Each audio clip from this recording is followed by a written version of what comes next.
Herkese selamlar, ben Yasin. Bugün sizlerle yeni bir test videosuyla karşınızdayım arkadaşlar. Test sistemimizde ekran kartımız RTX 4090, işlemcimiz Ryzen 9 7900 3D işlemci.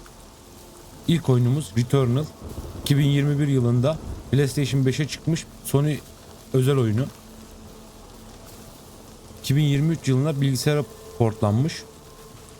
Şöyle ayarlarımıza hemen gelelim. 4K çözünürlükteyiz. Ultra ayarlardayız. DLSS Quality modunda. RTX açık. Ray Tracing açık. Ray Tracing High modunda. Bütün her şey Epic'te. Bütün ayarlar Epic'te gördüğünüz gibi. Şöyle tekrar yukarı doğru çıkayım. Işıklandırmalar High modda. DLSS'imiz Quality'de. Haydi bakalım kaç FPS alacağız. Görelim hep beraber. Oyunumuz roguelike bir oyun. Ölüp ölüp tekrar bölümleri geçmeye çalışıyorsunuz. 115 120 arası bir FPS alıyoruz şu anda. Şöyle bakalım. Şurada biraz düştü FPS'imiz ama yok. İşlemci sıcaklığımız 62 derecede. Darboğaz yapmıyor.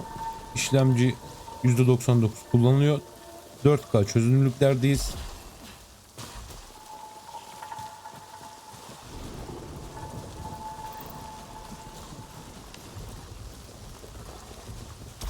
Ekran kartımız %99 kullanılıyor. Şöyle bakayım. 127 FPS alıyoruz.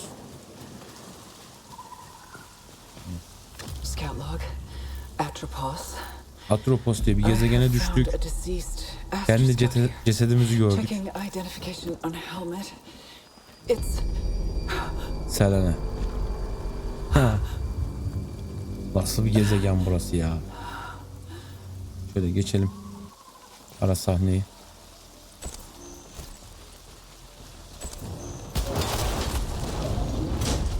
%125-130 arası FPS alıyoruz. 4K çözünürlükteyiz. Ultra ayarlardayız.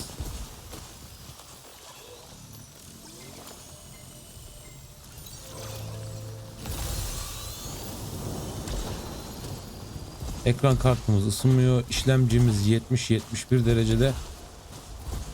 O bir tık ısınıyor gibi. Güzel işlemci kullanıyor oyun. Şey lazım diyor.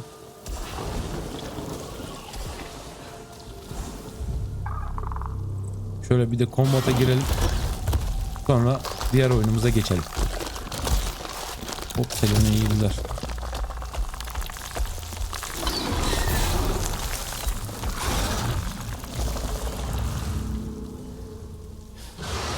Encountered scavenger fauna.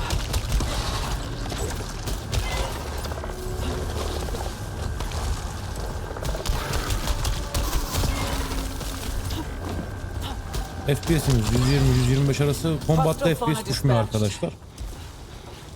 RTX 4090 ile Returnal oyununda 125-130 arası FPS alıyoruz. Ultra ayarlarda Ray Tracing açık. Işın izleme. Darboğaz olmuyor. İşlemci ve ekran kartı sıcaklıklarımız çok normal. Haydi geçelim bir diğer oyunumuza. Bir diğer oyunumuz Lies of P. 2023 yılına damgasını vurmuş bir Souls-like oyun. Ayarlarımız 4K çözünürlükte. Framerate limiti yok. VSync kapalı. DLSS Quality modunda. Grafik detay settings en sonda, hepsi best'te, daha üstü yok. Böyle geçelim hemen oyunumuza. 195-200 arası FPS alıyoruz. Kukla mavi.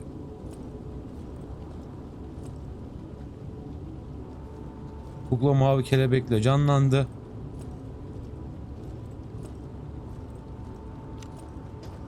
Böyle gidelim.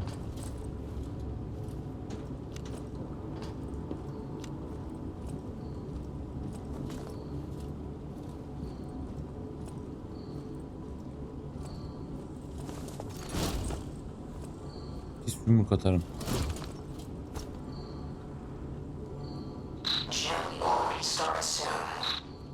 I see they got my name. Jiminy, please escort him to the hotel. Lamba bulduk.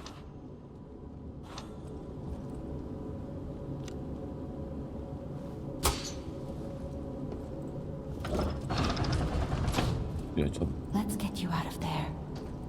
Find something that might help. 4K çözünürlüklerdeyiz arkadaşlar. Ultra ayarlarda 62 derece işlemci sıcaklığımız var. 64 derece ekran kartı But the sıcaklığımız var. streets are not. It'll be helpful.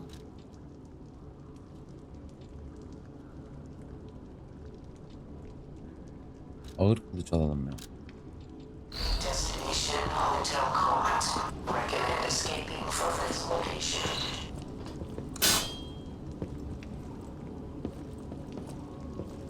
Aç kanka kapıyı.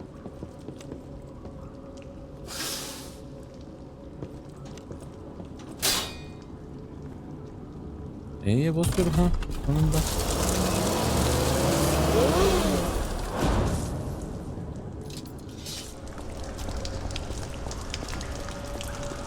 Şurada şeye girelim. Evet, shift'le guard alıyoruz.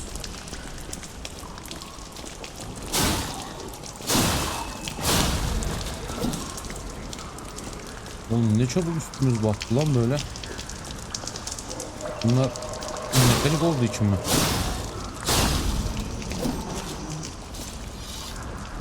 Montaj. 190-200 arası FPS'imiz gidip geliyor arkadaşlar. 207, 205, 210. FPS yükseldikçe dalgalanması daha da çoğalıyor bu oyunda.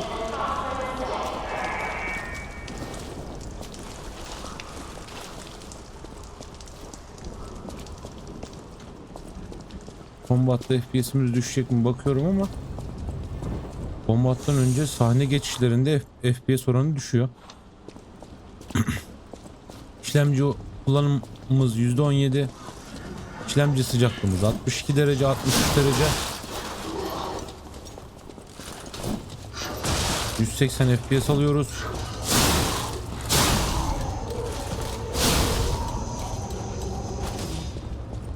Ekran kartı sıcaklığımız 66 derece. %98-99 arası ekran kartı kullanımımız var.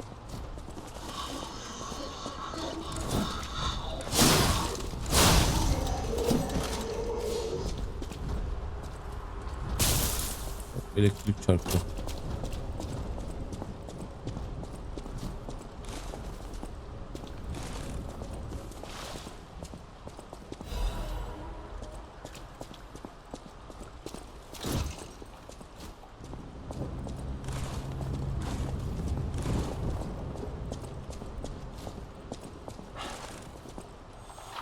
Geppetto'nun kuklası neler yapıyor gelin görün. You cannot see in the dark. Hop, ateş ediyor lan bu. Beyond and gently will light the way.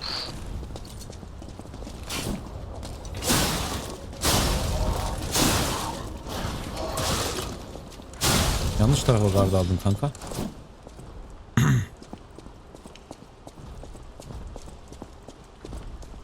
...225 FPS'te aldık. 225 FPS alıyoruz arkadaşlar. 65 derece sıcaklığımız var. Ekran kartı sıcaklığımız 61 derece. İşlemci sıcaklığımız var. 225-210 arası FPS oranları oynuyor. Haydi geçelim bir sonraki oyunumuza. Bir diğer oyunumuz Exoprimal. Bu oyun Capcom'un bir oyunu arkadaşlar. Online bir oyun. Exosuit içine girip kapışıyorsunuz. Bakalım bu oyunda 4K ultra ayarlarda ne alacağız? Şöyle settings'i göstereyim hemen. Quality'li ultra modda. FPS limiti yok. Her şey ultra'da. Şöyle bir girelim. Eğitim yerindeyiz. Hem eğitim yapıyoruz hem FPS test yapıyoruz. Şu anda 125 FPS alıyoruz. Ekran kartı sıcaklığımız 69 derece, işlemci sıcaklığımız 65 derece.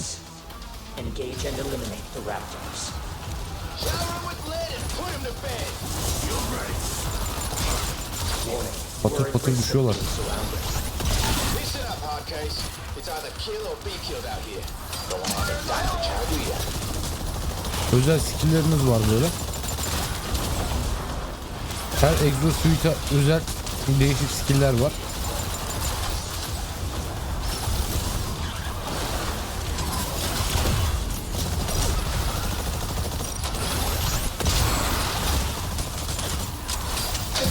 Objective complete. Good job. Tankın içinden geçecekler bizi. This is valuable combat data. Thank you. Hey, İlk still bölümü breathing. geçti sanırsam. Not bad. Please proceed Şu to your support next karakteri, objective. support exosuit can dolduruyor falan. Let me fill you in on a neat little trick. You can view mission info by bringing up 125 health navigation. FPS sabit. Use this when you're in a pinch.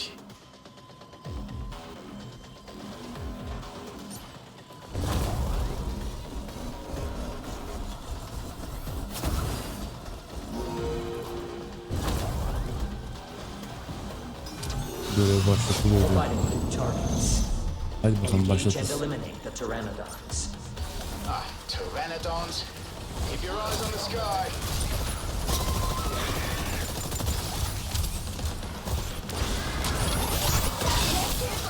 Those dickheads have done Zephyrin.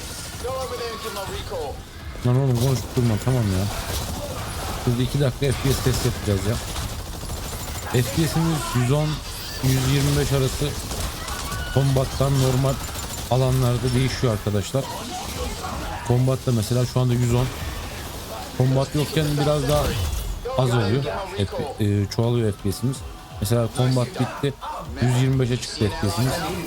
Combat başladığında 110'a düşüyor. Tekrar başladı düştü. Ekran kart sıcaklığımız fena. 72 derece. Bu oyun ekran kartını sömürüyor. İşlemcimiz 65 derecede. Your work has provided valuable 134 ground to FPS'i air gördük bir ara. combat data. 4K ultra ayarlardayız. Keep it up. Proceed to your next objective. You catching on yet? Leviathan runs Diğer these görev war yerimize games and geçelim. pulls hundreds, thousands of exofighters from other dimensions right here to beautiful Bikatoa Island. Niye böyle yavaş That yavaş includes you and me, hareket hardcase. ediyoruz?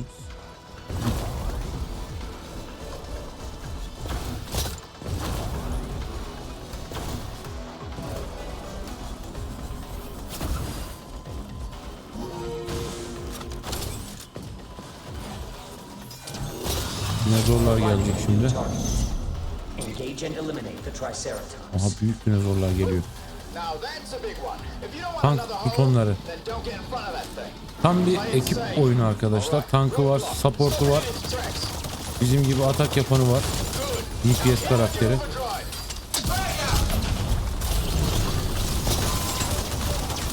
Objective complete. This is fantastic large dinosaur combat data.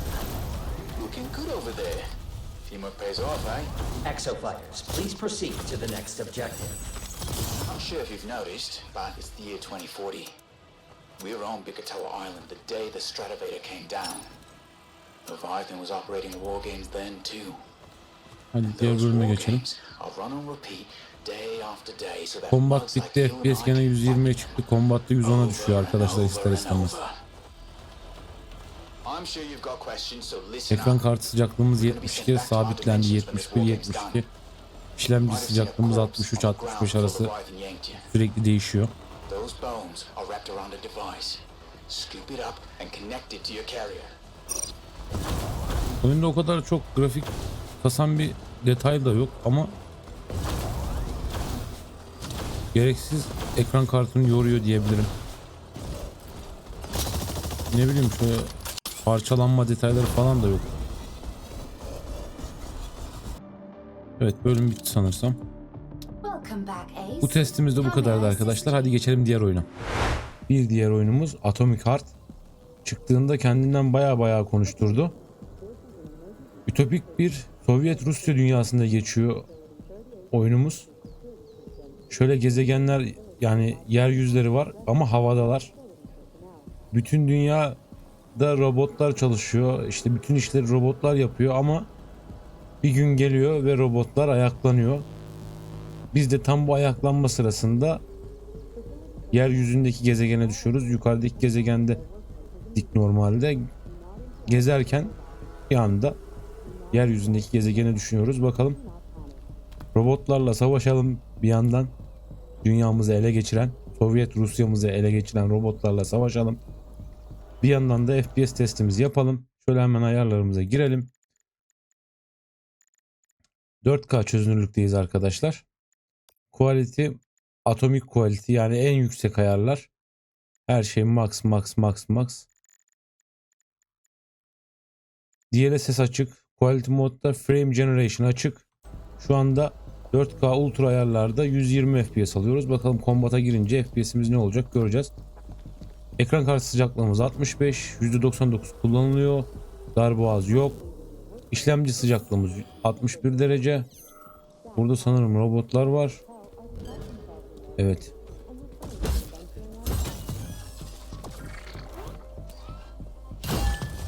Kafanızı patlatırım lan. Siz kimsiniz oğlum? Bizim güzelim Sovyet Rusya'mızı ele geçiriyorsunuz siz. Sovyet Rusya'nın bayrakları, balonları falan. O ne oğlum? O ne lan? Hey, Glove. Yeryüzünden bir şey. Any details Oh. on the target? Victor Petrov is the lead engineer behind Collective 2.0. He was arrested for treason and sentenced to community service at the Vavilov complex. Yeryüzünden bir Got şey it. I çıktı, can deal with patladı, yere that. düştü. Where should I start looking? Petrov is currently somewhere in the underground levels of the Vavilov complex. We'll have to find a way inside. Okay, let's do it. Tamam kanka, tamam, anladım ne demek istediğini. Ama birisi help mi diyor?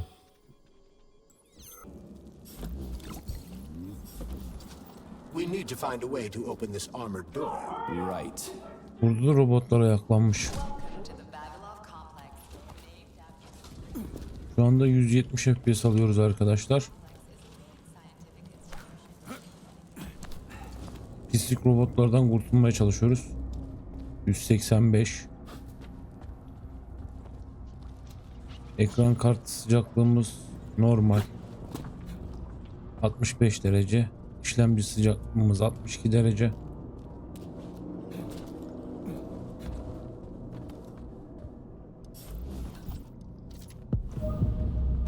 Valve aldık bir tane. Vana. Nereye takacağız bu vanayı? Kapıya. Geldim dur dayıoğlu. Tamam, bağırma be.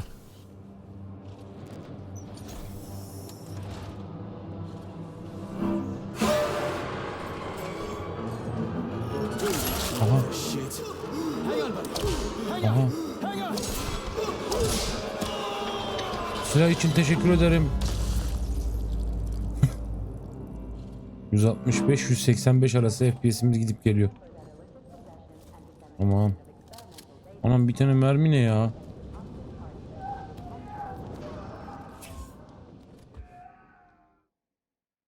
Safe bölgesi.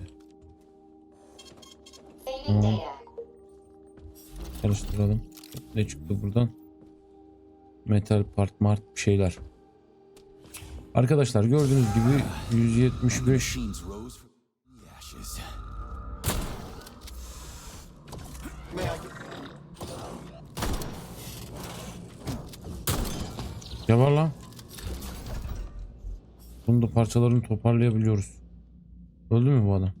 It wouldn't hurt to collect other Her şeyi resources you find toparlayabiliyoruz. along the way, Major.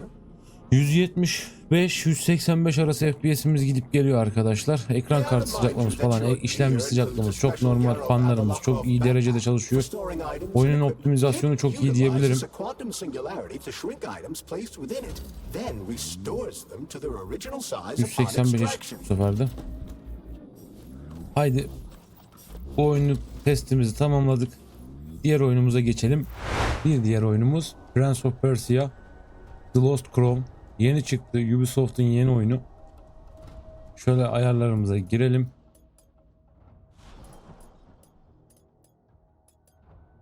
...4K'dayız. VSync kapalı. Ultra ayarlardayız. 360 FPS alıyoruz arkadaşlar.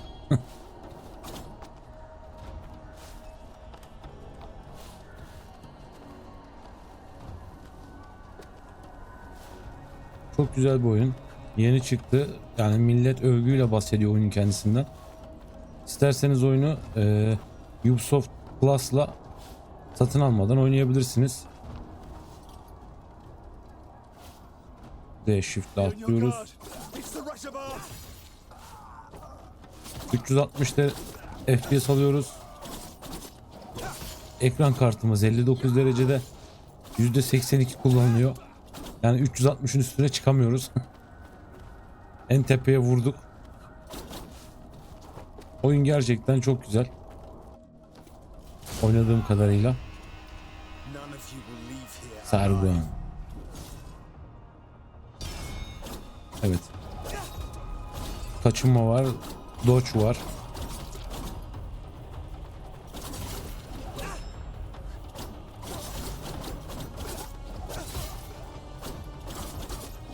Mekanikleri çok güzel arkadaşlar. FPS test mi yapıyoruz, mekaniklerine mi bakıyoruz anlayamadım. Karıştırdık işi. Ama harbiden oynanılabilir bir oyun. Çok güzel. Grafikleri böyle bir tatlımsı grafiği var. Ama hikayesi falan çok güzel diyorlar. Tabii ben ilk önce bitirip inceleyip sonra bir inceleme videosu çekmeyi düşünüyorum. Şöyle oyunun başını biraz oynayalım. Ama dediğim gibi 360 en son alabileceğimiz FPS'i alıyoruz ve ekran kartımız %75 falan kullanılıyor. İşlemcimiz 56 derece, ekran kartımız 60 derece. Çok az bir kullanım oranı var. Şu bölümü de geçeyim.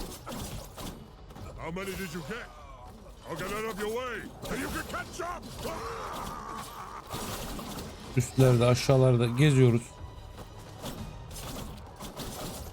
Oo, adamları havada da dövebiliyoruz.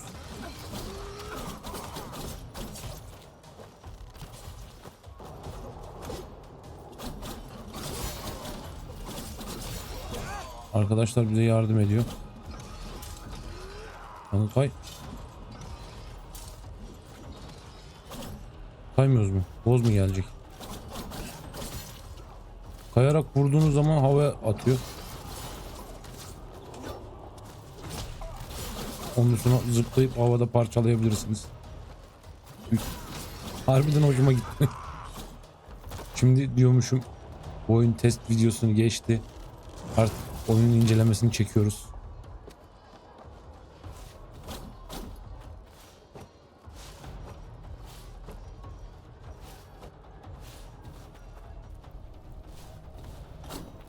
Neyse arkadaşlar, gördüğünüz gibi 360 FPS alıyoruz.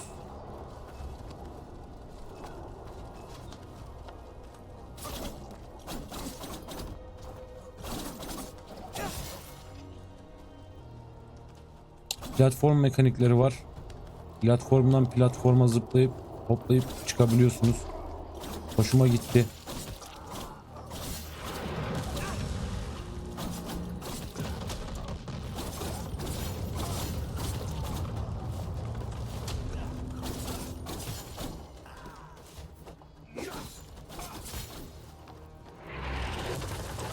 Hop.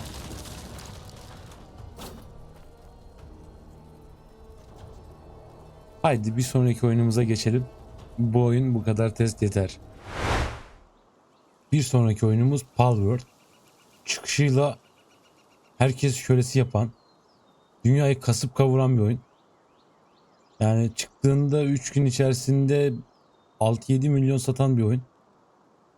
Şöyle hemen ayarlarımıza gelelim. Arkadaşlar 4K çözünürlükte, her şey epikte, DLSS kapalı, FPS limitimiz yok. Hemen şöyle oyunumuza geçelim.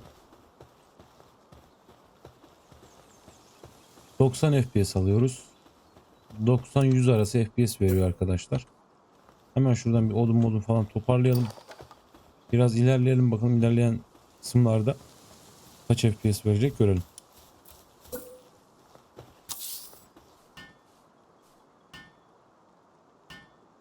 Biraz Pokemon'larla kapışalım.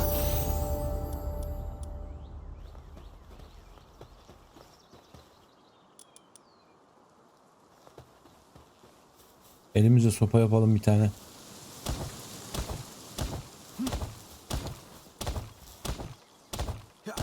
%100 FPS alıyoruz. Ekran kartı sıcaklığımız 67. İşlemci sıcaklığımız 65. 63.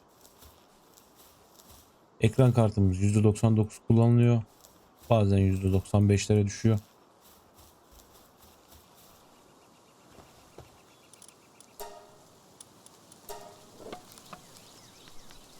Hemen elimizi sopamızı yaptık. Buradan 2-3 hole keselim. Sonra çıkışımızı yapalım.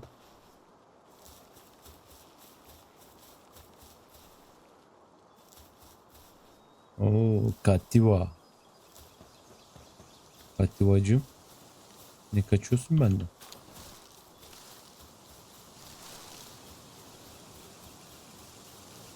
Ekran kartı sıcaklığımız 68 dereceye geldi arkadaşlar.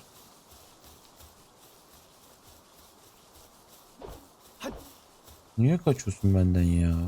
Güzel kardeş. Bak tam vururken. Gel buraya gel. Al kafana kafana.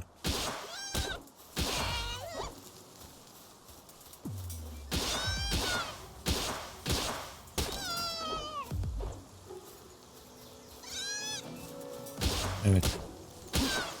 Koyunları kesiyoruz. FPS'imiz 90-100 arası gidip geliyor. Allah aşkına koyunların gözüne bakın. Yuvarlak yuvarlak oldu. Çikipi.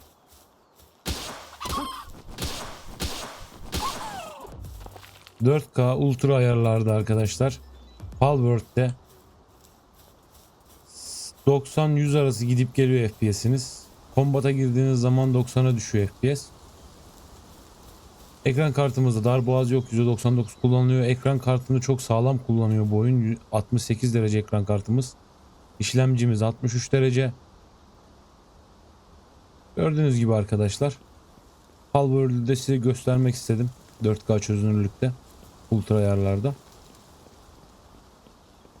Videomu beğenip kanalıma abone olarak beni desteklerseniz çok mutlu olurum. Bir sonraki videoda görüşmek üzere. Kendinize iyi bakın. Allah'a emanet olun.